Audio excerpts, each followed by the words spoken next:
يا أيها المزمل قم الليل إلا قليلا نصفه أو انقص منه قليلا أو زد عليه ورتل القرآن ترتيلا إنا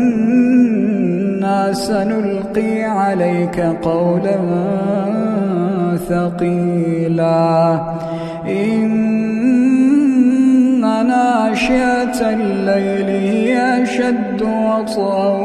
وأقوم قيلا إن لك في النهار سبحا طويلا واذكر اسم ربك وتبتل إليه